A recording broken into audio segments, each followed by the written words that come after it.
Hi everybody, it's Jen. Welcome back to my channel, Hallmark Plus More, where we watch and talk about shows, movies, mysteries, Hallmark ornaments, and anything else that floats our boat. So today we're going to be reviewing and discussing Matlock Season 1, Episode 5, airing on CBS, starring Kathy Bates as Maddie Matlock.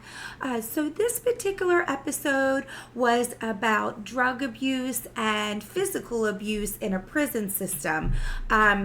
Olympia is basically in a lawsuit with the warden.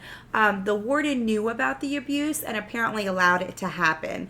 So she does have a couple of the women in the prison. She has proof and photos of the physical abuse, and apparently there was some drug use in there as well. So her main witness was Katya, who was going to come forward with her story, and then they find out that she relapsed through a drug dealer.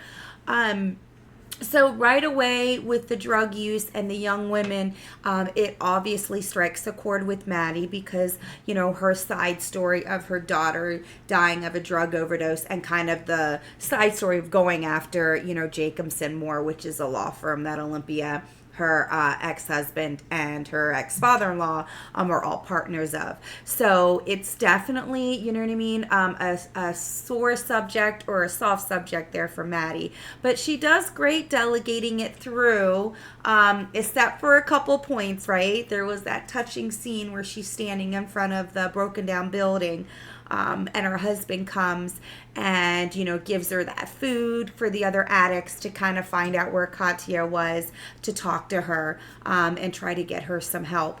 And they kind of broke down there because it brought back memories of their daughter, right? So that was a very touching, emotional moment. Even though, her daughter died over 10 years ago, there's still going to be times, anytime you lose a loved one, there's always going to be moments where it brings back those memories and that grief. Whether it be a song, a movie, a place, and in this case, this is a place. Maybe it was the same area they had to go to find their daughter on drugs. So definitely a touching moment. And then Maddie finds Katya there after she has been using, and then she says, "Help me, please help me," and then hugs Maddie. And I feel like that was such a touching moment as well, because I think, even though we didn't see it, you can almost see Maddie kind of breaking down and crying, feeling like this is just like my daughter. This poor woman is asking for help. I'm going to help her. So when she brings her back to the law firm, obviously Olympia gets upset because you can tell Katya has been using, and she's trying to let them believe that she hasn't relapsed. And then, of course, once the opposing counsel sees that, they've got an uphill battle now. But they always turn things around. Billy and Sarah are a great team with Maddie. I just love the way they all work together. And the way Maddie kind of made up the story about the grandson school calling, and that's why she didn't call Sarah and Billy. But in all honesty, it was too much for her emotionally to go into that building. So she ended up calling her husband just for emotional support. So I'm glad they were able to kind of get over that and believe her story on why she didn't call them when she went to find her in that rundown building. So I'm glad they kind of are still friends again, because I really like the three of them working together. And then finding out when Katya was saying the reason she broke down was because of that customer who was very rude and took all day and didn't tip. I was like, that seems very obvious. I mean, you can have bad customers, right? I'm sure a lot of us, as myself, work in retail, work with customers, can have a bad or a rude customer. But she was describing a customer that was specifically like kind of going out of her way to be mean to her, like wanted her to break down. And then conveniently, right after that terrible rude customer of over 3 hours, then the drug dealer walks in the door. So conveniently, I mean, I'm glad they put two and two together and found out, that was a setup. Having it be the new warden, I didn't see that coming. When I was watching it and, the new warden was talking to Olympia and he invited her or introduced her to the guard, I felt like there was exchange there that just didn't sit right with me. So I kind of thought the new guard was going to be in on it. I wouldn't have guessed it was the new warden. So, I mean, that's terrible that the warden was willing to sabotage the case and actually make her have such a horrible day that when the dealer comes in, she gives in. It's kind of like what Maddie was saying. Sobriety is one of the things where you can be good and say no 99 days, but on that 100th day, you break because we're human, right? I mean, we can only take so much. Katya has been saying no. She had that terrible, terrible customer. And then somebody comes in as the drug dealer the next few moments and gives her a relief. And like I said, we're all human. We all give in sometimes. So that had to have been hard for her. So I'm definitely glad in the end they were able to reveal that. And she was able to admit that on the stand because it looks like, they were able to pay out $2 million per victim. So, and we know of at least 3 women. So, I mean, who knows if they had more, but that was definitely a great settlement. And then, of course, what I wanted to hear past the settlement, which I'm so glad they added to the story, was that Katya went back to rehab. Like Olympia, made strides to do that. I'm sure with Maddie's help. But I'm glad that, they were able to put her in rehab because sobriety is one of those things where you're never cured. You just have to take it one day at a time. And I'm glad they were able to put her in there. It's terrible that a woman warden, purposely sabotage somebody to get back on drugs just so that the settlement money can go back into the prison system and into programs instead of to the victims. So to me, I was like, wow, you went in and was rude to this girl for over 3 hours, didn't tip her, made her do all these things to you as a manicurist. And then you kind of put her over the edge knowing you were bringing somebody in. So that just breaks my heart that, she would do that. So I really hope they replace her as warden because that doesn't set right for me. I feel like she was supposed to be the new warden. She was supposed to correct the corruption from the previous warden. And then she goes and does this and basically sabotages and pushes somebody into relapsing. So yeah, definitely don't like that, how it went that way. I really hope they prosecute her because I think what she did was terrible. I'm just glad that Katya was able to get into rehab and they kind of just didn't drop it with here's money, but let's get you cleaned up, you know what I mean, one day at a time. And then they were able to settle. So I also like the side story of Olympia and Julian.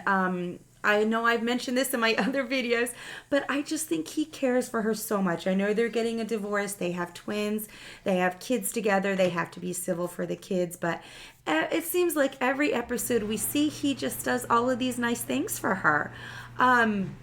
But I know some people aren't good in a marriage and they're better friends. That happens a lot where, it's a equitable split. I mean, they're better as friends as a couple. But he seems to really, care for her. The whole moving with the brownstone, he did all the research, found movers that were willing to pack her up in 2 weeks. And found other properties. So yes, he wants to make it easier on his kids. I get that because, he is the father of the kids, but he's also trying to make it easier on her as well.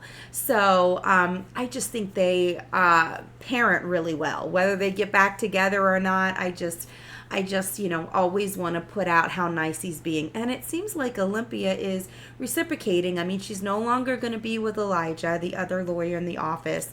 And it seems like Olympia's seeing like, hey, he's really making an effort and he helps me with my cases.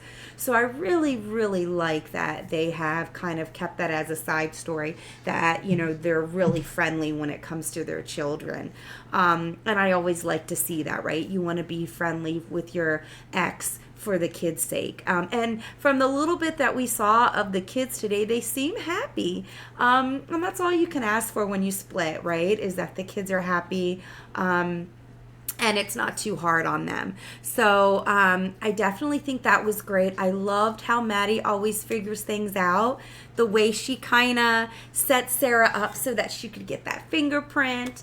Now what I want to know is, how is she going to get into that big server room? And yes, I completely agree about Alfie. She is going to have to get him out of school, or maybe even get Alfie in the law firm to begin with, because I do not see Maddie Matlock in the middle of a server room knowing what to do. But she's got the fingerprint. So now I think it's going to be interesting to see how she gets into the server room, you know, how she preserves a fingerprint, gets into the server room, and then knows what to do once she's in the server room to unlock these emails. So definitely like the little side story of her trying to, you know, find out who's at fault at Jacobson Moore. And, you know, you just kind of see at every step she has obstacles, and she figures out a way, right? And, you know, and the fact that Sarah might have a date with this girl, I kind of like happy endings. Hopefully, you know, Sarah gets to have a little bit of a personal life. And I like what Maddie said with Billy. He seems like such a good guy. If he really loves Claudia, and they've been dating 8 years, I hope we're going to see him propose. And then, of course, the preview for next week is a little scary. If you saw that, about the dating profile. Somebody recognized her with her real name, Madeline Kingston. So, I mean, you know, there's that element of it. She's kept this identity. And then now Billy trying to help, thinking, you know, everything Maddie tells is the truth. She really is single, which she's not. But somebody, maybe an old classmate, maybe an old friend. I mean, Maddie's 75 years old. She's got a lot of people she's known in her lifetime, but it looks like somebody from her past has recognized her. So I think it's going to be really interesting how she navigates that and doesn't let the people on the firm know, you know, what her true identity is. So always guessing. You know, every end of every Matlock episode, there's always this little, ooh, what's going to happen? And how did Maddie do that? So I just love this series. I think Kathy Bates is phenomenal in it. And the outstanding cast. I mean, you hear me praise everybody. Olympia is great. I love her ex-husband, Julian. Alfie is great. Her husband, and you know, he is famous. You've seen him in everything. That's Sam Anderson. So it's just a great cast, and I enjoy watching it because I'm always looking for, you know, what's next, or, you know, what is Maddie going to do next. So I hope you enjoyed the review. Thank you so much for everybody that watches my videos and subscribes. I appreciate you so much. And until the next episode, the next video, I will see you then. Bye.